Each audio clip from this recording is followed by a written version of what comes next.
Obviously, the big thing was the second indictment. The first one was a couple months ago in New York. This one was at a federal courthouse here in Miami. As I said repeatedly this week, it had nothing to do with the state of Florida. There are federal courthouses in every state in the union.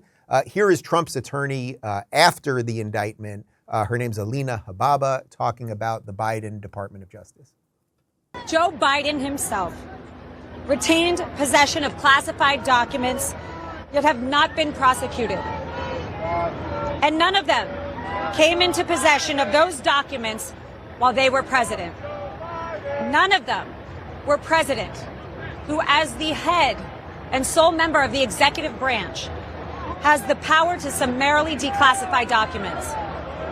The decision to pursue charges against President Trump while turning a blind eye to others is emblematic of the corruption that we have here.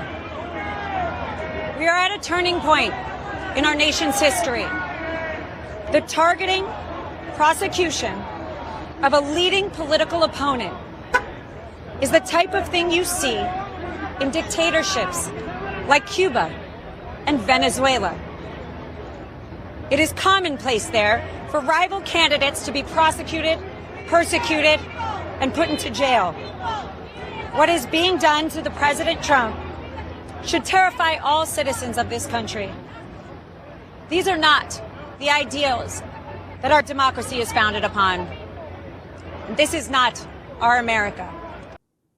All right. So to be clear, she is telling the truth there in that Biden was found with classified documents. He was a VP at the time, and VPs do not have the right to declassify. Mike Pence, same exact thing. We don't even have to get into all the things that Hillary did with BleachBit and all the rest of it, destroying hard drives, et cetera. Amy, just on that front, is that the thing that people are most focused on, this sort of selective enforcement of the law? Because we can get into some of the stuff in the indictment, and it does sound like Trump did some fairly stupid things, at least.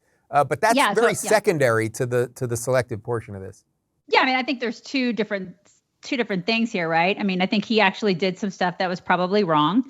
And then there's the two tiers of justice part of this, right? Where there's, Republicans, or he actually faces severe consequences because it's a witch hunt for him, because they've been wanting, there are people, look at Keith Olbermann wants him to die, for crying out loud. I mean, it's like, they've been on a witch hunt for him since day one. They absolutely hate this guy, and they're doing a lot of things out of just severe hatred for Trump. I think we all know that.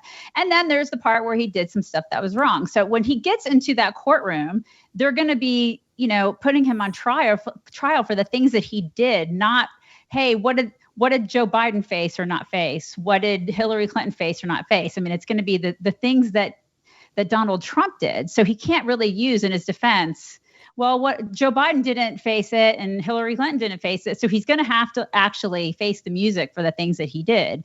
Now, do I think it's completely unfair? Yeah. And I think that everybody in this country is at least conservatives, people on the right side of the aisle, are looking at this and saying, this is a witch hunt. Yeah. And I hope that at the end of the day, if he is convicted of, criminal stuff, wrongdoing, that whoever is president, and if that president is a Republican, that they pardon him. I hope they do that. I hope that we all agree, or at least they agree, they come together and somebody will pardon him. At least we could rally.